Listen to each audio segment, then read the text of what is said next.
आज के समय में तो यही हो रहा है ना कि सरकार की गलत नीतियों के खिलाफ बोलो तो तुम्हें एंटी नेशनल घोषित कर दिया जाएगा, टुकड़े गैंग का बता दिया जाएगा।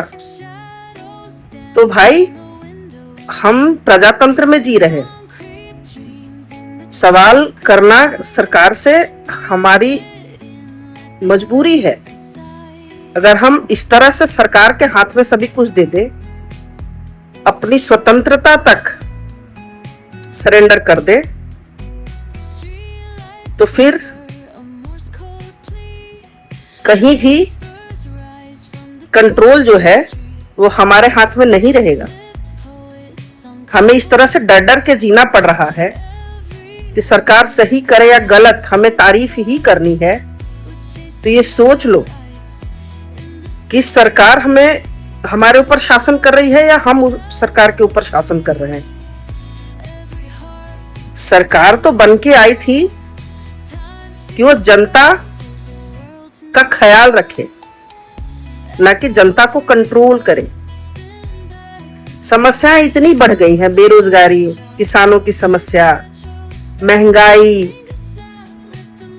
समाज कई वर्गों में बट गया,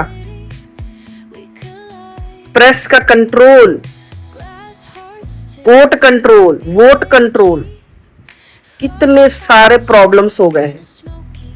कैसे कोई चुप रह सकता है जिसे इस देश का ख्याल हो? वो आंखें कैसे मूंद ले?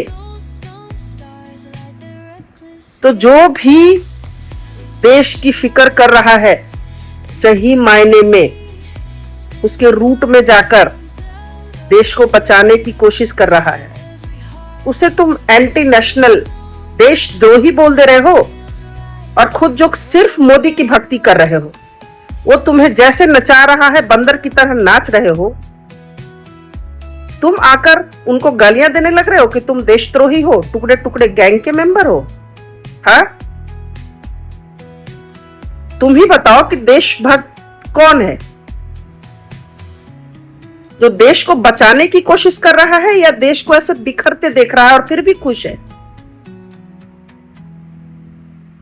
हाँ, कौन है देशभक्त?